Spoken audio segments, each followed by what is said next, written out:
And now for something completely machinima. Tracy Harwood. So I've done a little bit of digging around and I've discovered.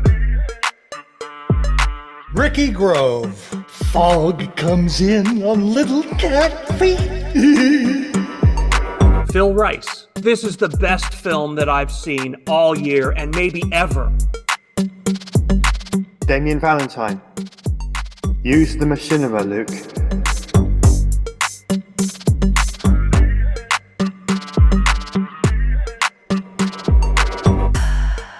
Hello and welcome to And Now for Something Completely Machinima, the podcast about machinima, virtual production, and related technologies. My name is Phil Rice. I'm one of your hosts, along with Tracy Harwood and Damien Valentine. Hello. Ricky is off finishing his final voice lines for Grand Theft Auto 6. I'm sorry, I wasn't supposed to give that away. More on that a little bit later. This episode, we're talking about the news of the month. And we're going to let Tracy kick things off for us. Go ahead, Tracy.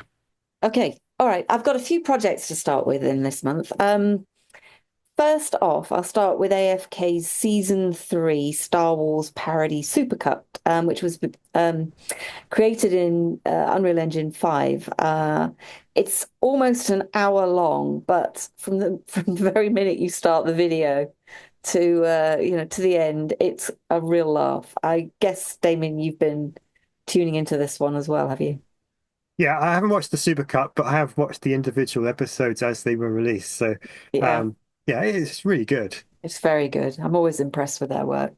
So definitely catch that one up. Then next, for those of you enjoying Second Life, Fantasy Fair, which is a celebration of creative practice and covers numerous regions. I think this time around there were 18 regions in total.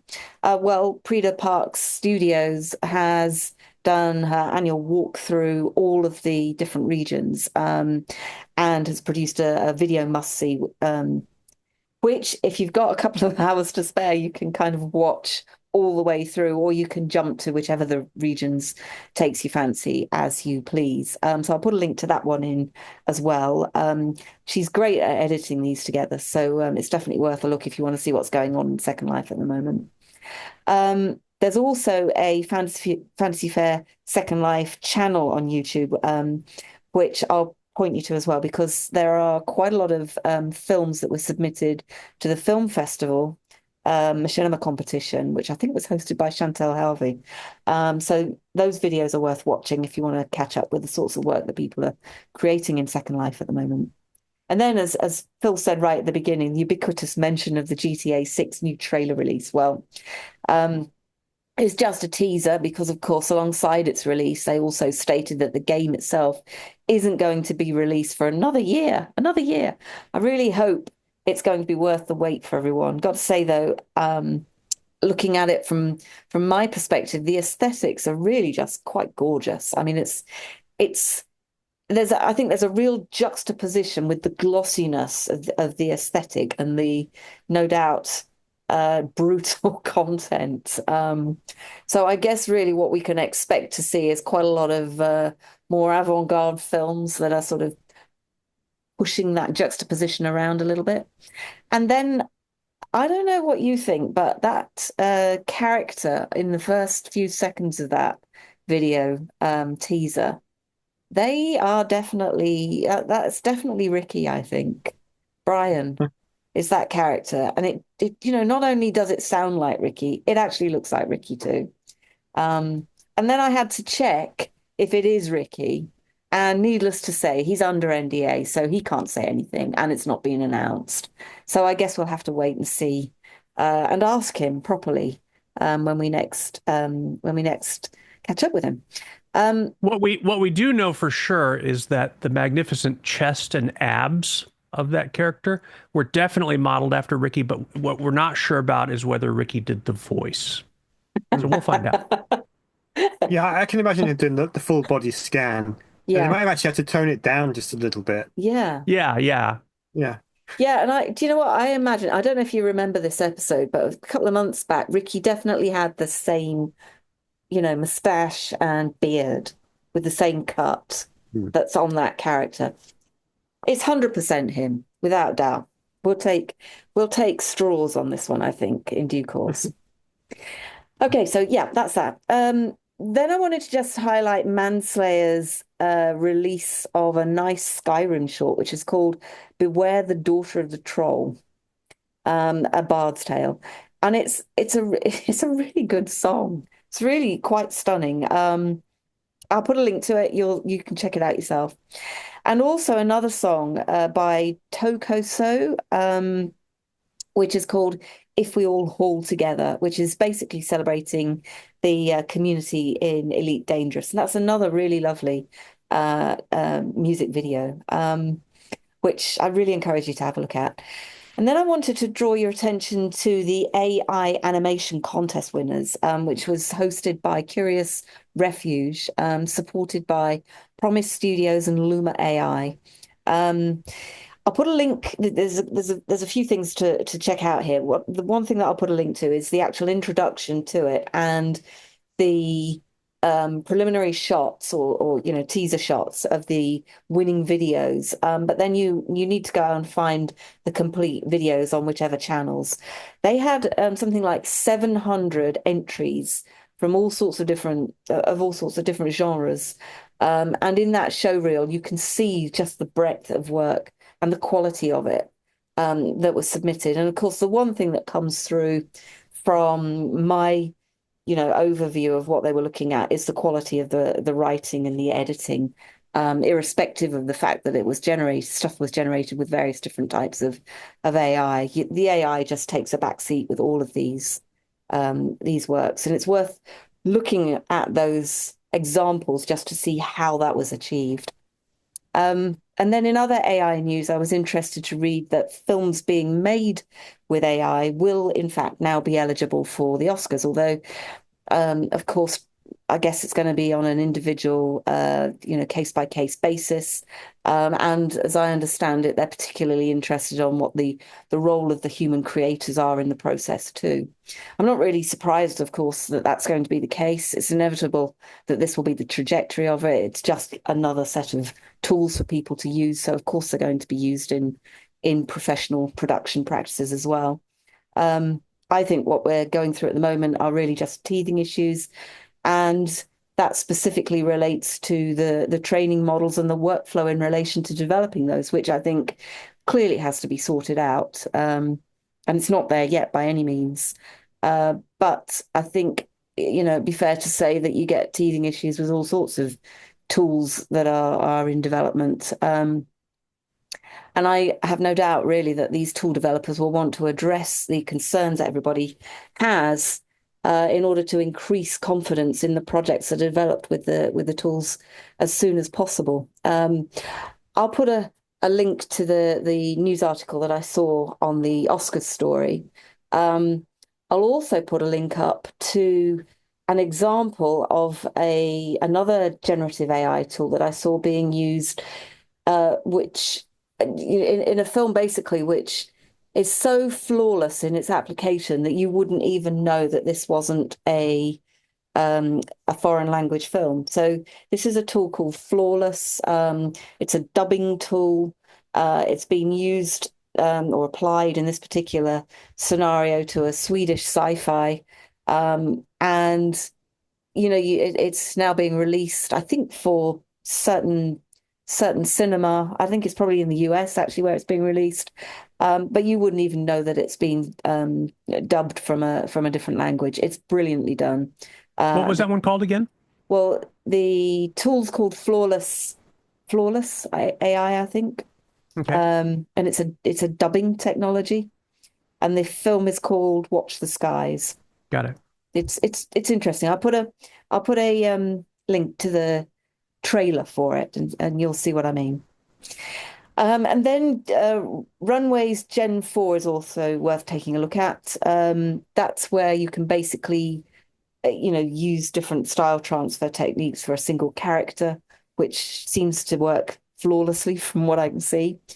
And then Sora AI, yet another generative AI tool, released an absolutely hilarious Red Dead Redemption 2 1970s style Western movie in the last couple of weeks. It couldn't be more bonanza-like if it tried. It's absolutely hilarious. It's probably my favorite find of the month. And really, just serves to remind me just what utter crap TV was in the 1970s. It's gorgeous, though. I love it. I really miss that kind of TV. Anyway, that's it for my updates this month. What have you guys got? Well, as per tradition, it's happening for a while, and it's sort of stopped, and now it's happened again. The day after we recorded our last month's recordings, a news episode, Reallusion announced Character Creator 5. Now, there's not a huge amount of information. There's like a teaser video, and there was a website, and there was a special offer, which I believe has expired now. But it kind of shows off the latest advancements in their character creation software that they've got. And you see some very animated faces in that teaser. Like I said, not a huge amount of information available just yet. So I'm kind of intrigued to learn more about this. And I'm also wondering if this means that iClone 9 is not only close behind, but probably going to be announced tomorrow after we record this, because that's the way Reallusion seems to operate. It's like they know. Yeah, they've been coordinating it very, very nicely. So yeah, if you are watching this or listening to it and you already know about iClone 9, well, there you go. But but yeah, I'm excited for Character Creator 5. I haven't bought it yet, because maybe there'll be a special offer if you buy the two combined, because they did that last time. But I do look forward to learning more about it as they make more details available. Same here. Yeah, I too am. I looked at their offer, and it was, if I needed, basically the offer was you buy X amount of content from the content stores, and then you can get character, basically you buy about as much as you would pay for Character Creator 5 in content. They'll give you Character Creator for free. So if you needed content at the time, that was a great deal. I didn't happen to need any content, and so yeah, I'm in the same boat, Damien. I'm waiting for the inevitable, I think, upgrade bundle for iClone and Character Creator at the same time. And yeah, I hope it's pretty soon. Yeah, me too. That was definitely a good bundle, though, if you're just getting started with Character Creator, because you don't get a whole lot of free content available to you. So if it gives you a lot of stuff to play around with when you're actually creating content. So we'll see what happens. Actually, what would be a smart, if they want to revisit and juice it up with yet another bundle, smart way to do that, I would think, would be you offer Character Creator 5 bundled with some of those really exceptional content packs that are specifically for Character Creator, like the skin gen and headshot and some of those bundles of stuff for characters. I'll bet we'll see stuff like that in the future too, as they continue to market this. So, but it does look very promising. It's very exciting looking. Yeah, I hope so. Also, one of the other reasons I held back was it's probably not going to be that useful until iClone 9 comes out, unless you're using a different software package entirely for your characters. My thoughts too.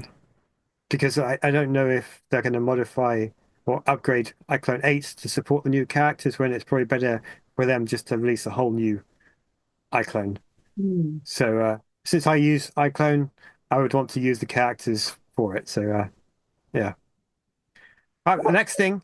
Go on, before you move on, what's the rationale for updating to new versions in this way? Each upgrade is a huge leap forward in what the software can do. It's usually a performance and graphical stuff. They overhaul the engine. It was when iClone 6 was announced, and they showed some very impressive visuals that got me interested in it, because at the iClone 5 and Movie Storm didn't look that different.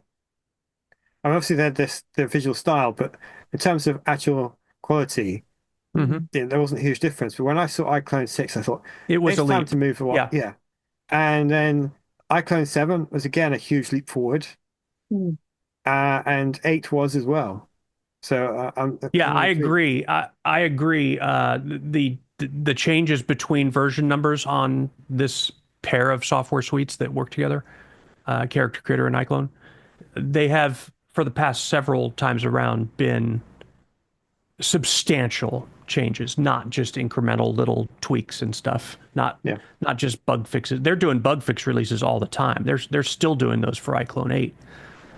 But it's updated And on a very regular basis. Yeah. yeah, and they still do sizable updates as well. Yeah, they Add new still add features. functionality. That's right. Yeah. That's right. But if So you in the want case of to, Character Creator 5, Tracy, the it seems like that uh, the biggest innovation is just a more fine level of control of the facial expressions, which means that you can get, and also the way that certain parts of the face are rendered, all in the direction of realism. Mm. So the way that the visuals are enhanced, the way that eyes and face skins and all those things work, the net result is it's just an even more realistic looking figure. Mm. And then as far as what they call morphs, the changes that you can make and the which play into how well the facial animation is going to work because all those facial muscles. There's been significant steps forward in this from. I mean, Character Creator 4 is already quite impressive. Mm. yeah, It's quite powerful, Yeah. and but and I was wowed by what they're showing us for 5. So it's a big difference. Yeah. yeah, even though as good as Character Creator 4 is, there are still, I mean, obviously there'll be some limits with 5, but there are still limitations on just how much face movement you can get. Hmm. Um, and you can look at footage from Character Creator 4, and you can look at something like Unreal or Blender, and you'll see that those characters they have more. So those software packages have overtaken character creators. So this will be their step to at least Right. catch I up and see. probably I overtake see. them. Yeah. I see. Right. Right. Right. Got you. If you want to have a good look at the leap in software for iClone at least, watch Right Heir to the Empire episode 2 and then episode 3 because that's when there was a jump in the software between those two, Yeah. and you'll notice the characters in 2 they they're very blocky, well not blocky, but they're very primitive compared to how they look in the following episode. Well, I've been following it. It's just that it's hard to imagine because I'm fairly certain. Didn't we talk about the release of Character Creator 4 not that long ago? And weren't It's, you? it's I been a few mean, years. Yeah, it's been about 4 years, 3 or 4 well, years. that's not that long ago. Yeah.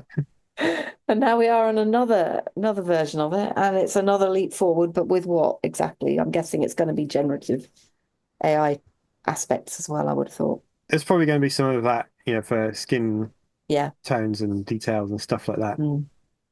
They've And brilliantly integrated that technology into iClone already in terms of the way that the animations work. I think we covered it on this show. That was just an update to iClone. Now there is a paid version where you can get access to even more of these AI influenced or AI generated animations. But I mean, it's really brilliant. It's not just you know hooking itself up to AI and letting it just do something. That it was very thoughtful the way that they implemented it, and that's the part of this innovation that excites me as an animator is to see these technologies harnessed and put to work in controlled ways. It's the Go ahead. oh, carry on. No, carry on. I think I was actually done. Oh, okay. Well, I was going to say that I believe the headshot plugin was also AI based, not in a generative way, but it can read the photo that you put in and it knows how to shape that over the character model and it knows how to create the character model for the head to match the picture. And I imagine that's going to get an upgrade as well when this comes out. Because again, it's really good. It's not perfect. You still have to play around with it to get it just right, but it's still a very powerful tool. Hmm. Hmm. All right, so the next piece of news, it's a Star Wars video game that was announced at the Celebration event in Japan. Now, I don't normally talk about Star Wars games being announced, but I think this one might have some machinima potential. It's produced by people who used to work on the XCOM video games. They've gone off and made their own company, and now they're making a Star Wars game. And it's an XCOM Star Wars game, and we've seen a couple of videos in the course of this show that are made with that. And what attracted me as to this as a potential machinima tool is they were talking about the they want the game to be very cinematic, so you're going to get lots of cutscenes which you can use, and you could probably modify and get in close with the camera. But the characters are going to be extremely customizable.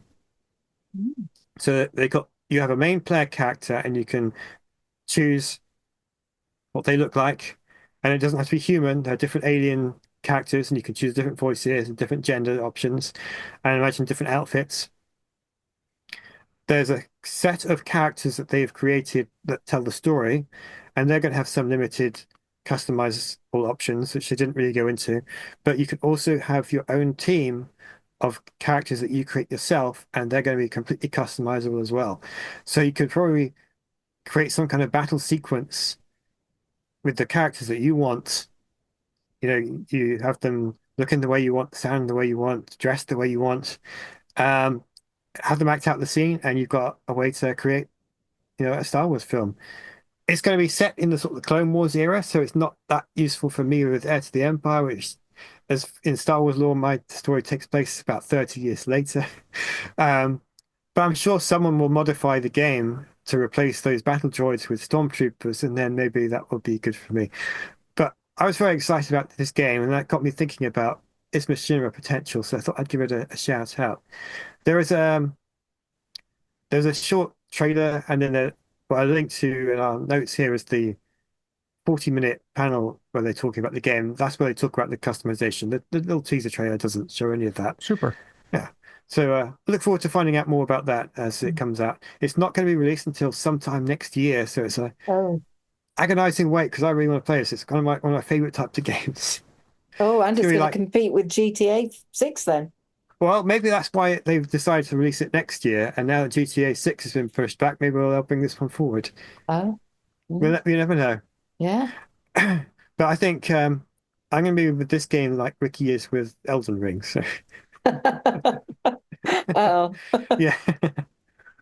Right, and then the last thing that came up was going back to iClone. It was a tutorial to create smart hair for character creator. Smart hair is hair that's designed not only to look realistic, but to be modular.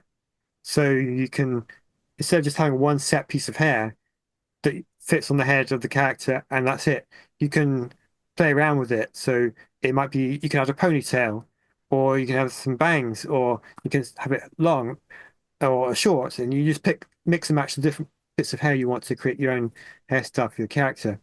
And a lot of these smart hairstyles also have sliders. So if it's not quite long enough initially, you can, adjust the length and it'll make it go longer, or make it just a little bit shorter, however you want it to be.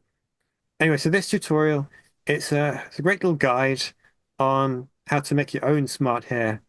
And I thought, I'm just going to share that as well, because hair is tricky to find, exactly what you want for your character.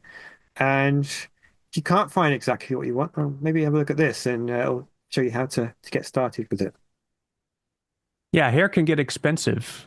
Even if you've got some nice smart hair kits, sometimes you just can't quite get what you need. And yeah, this hair is not easy to build right and make it look great and make the physics work properly and all that. It's a lot of work, and so it fetches a pretty decent price. So the idea of making that process of making your own accessible is interesting for sure.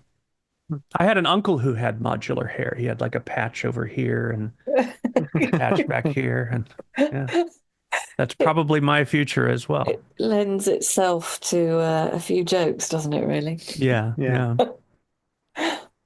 I will resist. Well, that's my All right. news Well, for this week. Super. I've got a few things.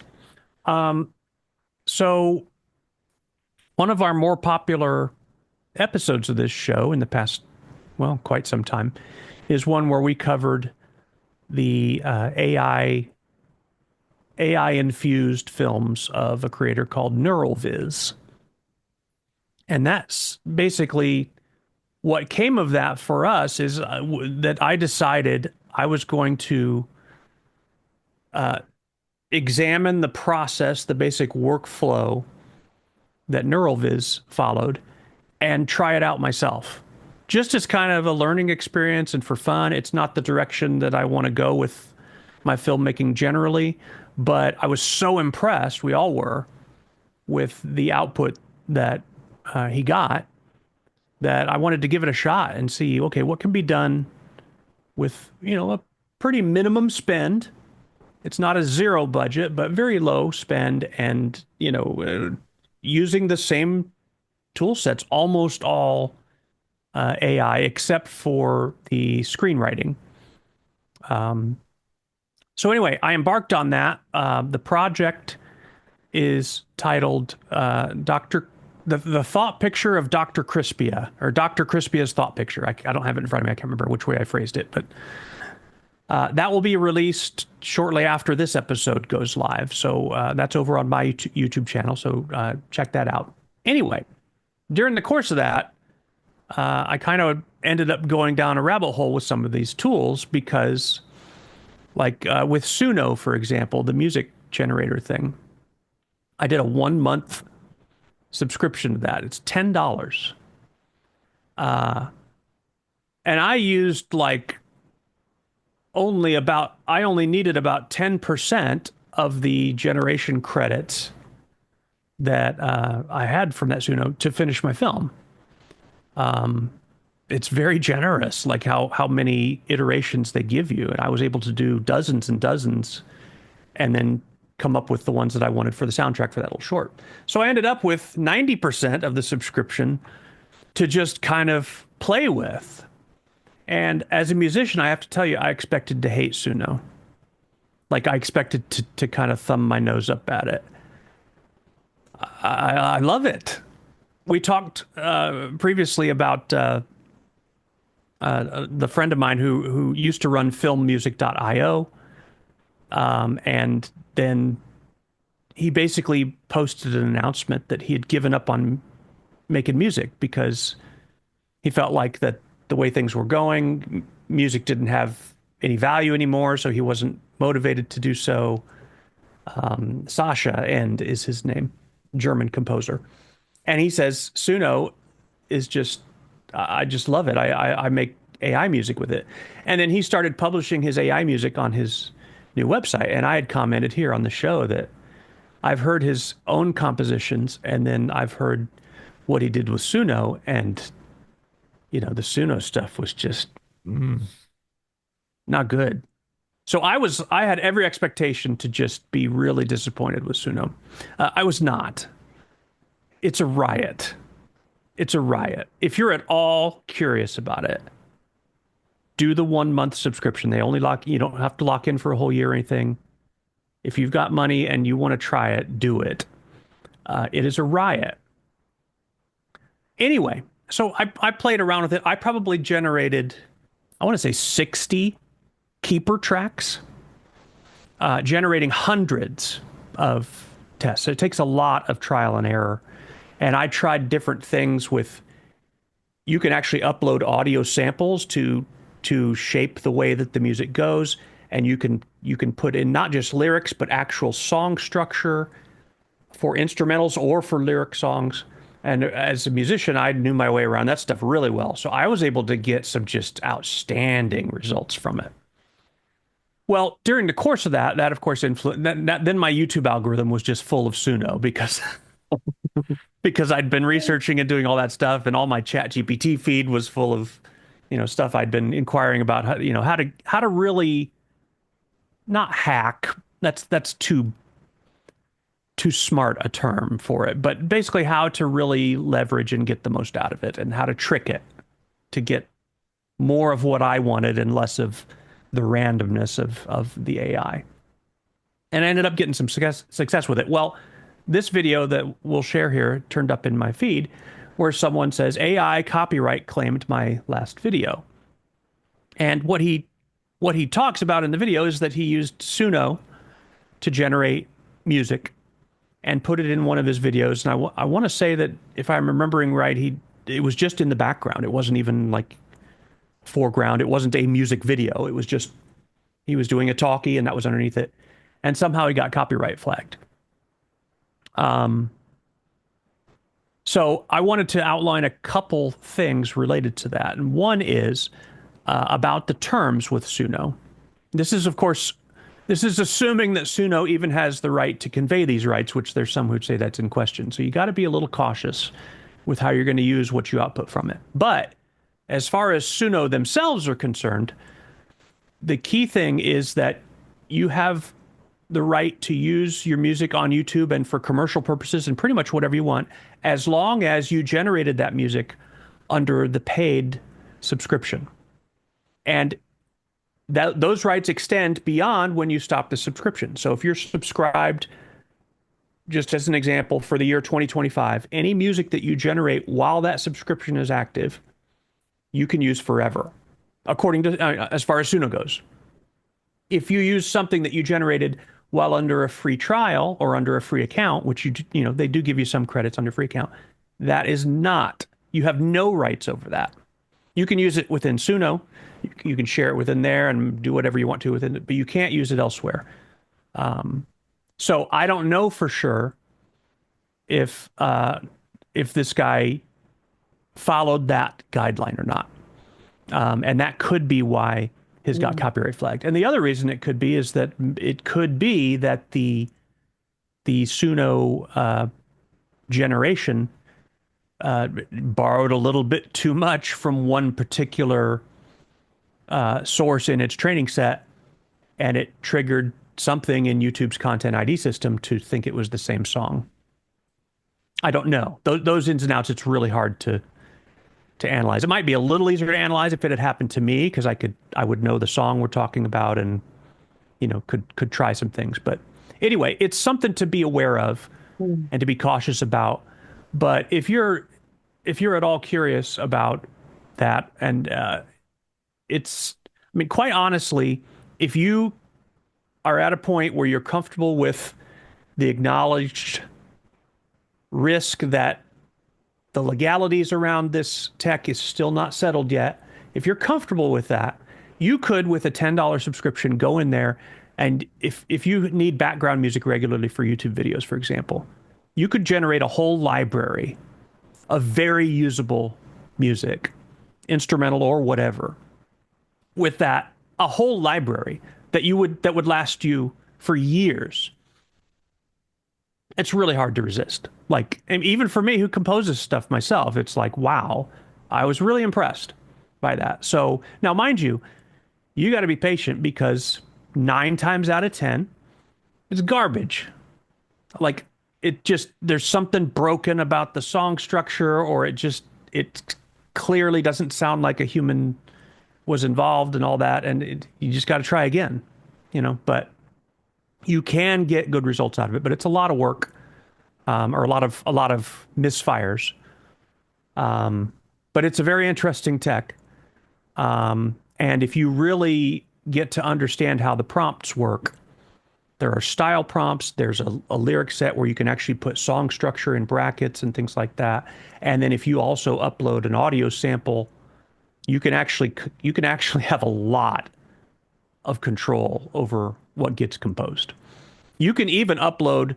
Like what I did is I found an old recording of a song that I'd composed in the early 1990s. So it's very not great quality, right? And in terms of the instrumentation, it sounds like the 90s. And I uploaded that and just used the remix function, which will listen to the old audio and then try and redo it with new instrumentation. And again, a lot of trial and error, but it was able to do a pretty decent job with that. So anyway, it's interesting tech. I was surprised that I didn't, I really expected to just hold my nose through the whole thing and think, oh, all right, I'll do it because NeuralViz did, but that's that. But no, it's actually quite interesting. And yeah, I hope the rights aspects of it get sorted out, because it's a very interesting tech. And yeah, should musicians be worried is the question that I get a lot and that I wonder about a lot. It depends. You know, if your bread and butter is making corporate background music for videos and stuff like that, yeah, you're in trouble. You're in trouble. You're the wagon wheel, and this is Henry Ford. Really, it's over. This thing can do it just like that. Yeah, but if you're a composer who does, you know, controlled and thoughtful compositions, or a songwriter who's actually not just trying to churn out the latest Taylor Swift clone, then you're fine. You're fine. Because the limitations that we've noticed apply to ChatGPT in terms of like how terrible a screenwriter it is, and yet how great a code troubleshooter it is. Yeah, there are clearly areas where these AIs, they're exceptionally good in very specific tasks. But overall, is this actually intelligence? No. Absolutely not. 100% not. No. ChatGPT can't even reliably do basic math or geometry. And it can't reason logically at all. At all. I play with it a lot with some work-related applications, and I've worked with experimenting with it, trying to write code and stuff like that. And yeah, they're very, very clear limits to what it can do. What it can do well, it's like a savant, you know, it's amazing. But is it overall anywhere near AGI, artificial general intelligence? No. Like, anyone who says that right now doesn't know what they're talking about. Really. Not with what we've been shown in the public. These tools are not that. They are imitators. They are remixers, these tools. And you should leverage them, you know, to the degree that you're comfortable. But they're not going to replace Hans Zimmer. Give me a break. No chance. So anyway, that's my take on that. I'm sure. Yeah, go ahead. Oh, well, I was going to ask you, did you take a copy of the terms and conditions for the month that you were using it? It actually, I have not done that yet, but the month expires in like 2 days, so I'll do that before I close out the month. Because I think, to be fair to say, they do have a habit of changing the T's and C's. Yeah, I'll take what my plan is to take a copy of that, and also to do a screen capture of all the songs that I generated during that time as kind of a receipt, just in case it ever comes up. I don't really plan to use the stuff terribly widely, but some of it's quite usable, yeah, and fun. So I'll be using some of it. Yeah. Anyway, all right. So moving on, there's a Minecraft speedrunner guy, probably one of the more popular names in all of, you know, the Minecraft YouTuber world. He goes by the name of Dream, and I've talked about one of his videos on here before. I can't remember what the context was, and maybe it was a part of a series of Minecraft stuff that we talked about, because we don't really see a great deal of actual Minecraft machinima.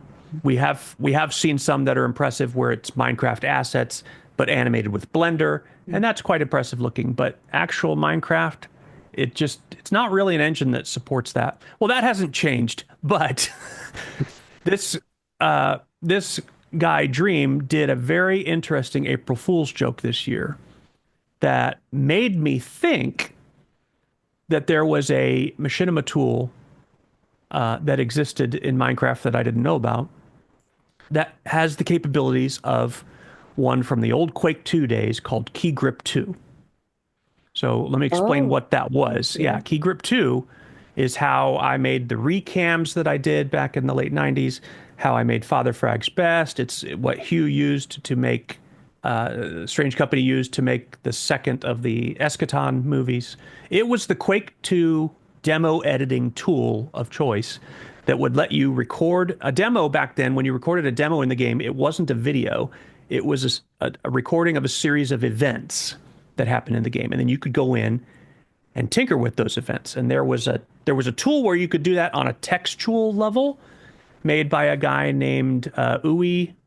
And tell me if I'm pronouncing this right, Tracy. Uwe Gerlich? Yeah, Uwe, I would have said. Yeah, Uwe, okay. Gerlich, yeah. He started making this tool back in the days of Doom, even before that, and kept updating it all the way up through, I think, Quake 3 Arena. But that was for coders, right? And Key Grip 2 gave a user interface to that experience, and you could actually look at the demo while you were editing it and all that. And so you could, for example, record a demo of your player going through it, and then go in and you could completely remove the player, make them invisible for the entire demo, or remove one of the monsters that you'd shot. And even though it doesn't make logical sense, but you could do things like that. Well, Dream released this video where typically his videos are, it's him, the award-winning Minecraft speedrunner, trying to reach the end of Minecraft, which is slaying the dragon, essentially, while one or more opponents, players, are in there trying to kill him. And the stakes are, if they kill him even once, it's game over. And his only way to win is to complete the entire game, which is, there's a lot of steps. If you know Minecraft, then you know. So he's released a number of these videos over the years. Millions and millions and millions of views. Sometimes upwards of 50 million views at his peak. He's past his peak now, I think. But at the time, it was stunning. He would release it, and within 2 or 3 days would have north of 50 million views. So he's established this pattern of, those are the types of videos that he tends to do. They're called manhunt videos. And, well, he released this video on April 1st that says Minecraft speedrunner. I can't remember what the original was called. But basically, it was from his point of view, just like one of those videos. And he's talking on voice chat, but there's no one else there. There's no one else in the video. Not on screen, not on the audio. And so it's this weird thing where it's like, is this some weird piece of performance art where he's just talking and pretending that there's other people there, or what? And there were certain moments in the video that were really hard to explain how they happened, given that there was no one else present. And so I was looking at that through the eyes of Quake 2 and Key Grip days and thinking, he's got some kind of tool that can actually record demos in Minecraft and then edit them. And he's using that to create this surreal experience where it's only him. I was convinced of that. And about a week later, he revealed that this was an April Fool's joke. And here's the actual video. And he releases the actual video, and it's the same thing, but all the players and the audio of him talking back and forth with the guys chasing him are all there. But then he explains how he did it. And it wasn't anything like I thought. He somehow rigged up his controls that he uses to move around in the game to simultaneously control 2 different computers. One of which his friends were connected to on the server, and one of which was just a standalone instance of Minecraft. But because of the way the Minecraft seed system works, everything will generate exactly the same as it did, on another computer. So he basically played it once with his friends while this other computer was receiving all the keyboard and mouse inputs and that's what he recorded for the first video, is that other computer. That's wild. Still pretty clever, though. It's wild, yeah. Yeah, there's still parts of it that I don't quite get, because like if at any point they interfered with his behavior, if they dug out a block that was under him and he fell, how would the other game see that? I don't quite understand that part of it, but maybe I need to watch it closer and see. Maybe it just so happens there was no such thing. But yeah, it was a very low-tech thing. It kind of reminded me, Tracy, of some of the stories we've heard from Machinima festivals past, where I didn't have a video capture card, so I taped my camcorder to the screen with a shroud, crazy stuff like that. This was like in that type of vein. It was so strangely low tech, but very clever idea, I thought. Got you going then. Yeah, it I really guess, had me. I guess you could thinking say it you was were something else. April Fooled then. Absolutely. Yeah, absolutely. That is the best So- kind of April Fool's, though, when it's something really clever Yeah. and Right. you don't know how Not it's at done. someone's expense either. Yeah, just fun. Yeah. So the last thing that I'll mention is unusual to me because it came to me by way of Instagram and not YouTube. It's an animation posted by a guy on Instagram by the name of drunk.physicist. And it's I actually am not 100% sure what it's made with. Probably Blender or something along those lines. I don't know, but it's a strange, almost Pixar-like, lower generation Pixar-like animation about these. It's called Mission Delivery on a Tiny Planet, and it's a little bit of a Gulliver and the Lilliputians, theme. Big guy on this world with little people. I decided to just share it just on a news day, not as a regular pick, because I have no reason to think it's actually machinima or even virtual production. It's probably just a 3D animation, but it's a really funny, clever story, and it's really well made. So there's probably a YouTube version for it as well. If so, we'll include that. But for now, I've just got the Instagram link. But anyway, so yeah, that's all I've got for this month. Great. Is that it from everybody? Yeah. Yeah, I think so. Yeah. All right. Well, that is it for this episode. We will be back next week to start talking about our film picks for the coming weeks. And on behalf of myself, Tracy, and Damien, we wish you a great day. We'll see you next time. Bye.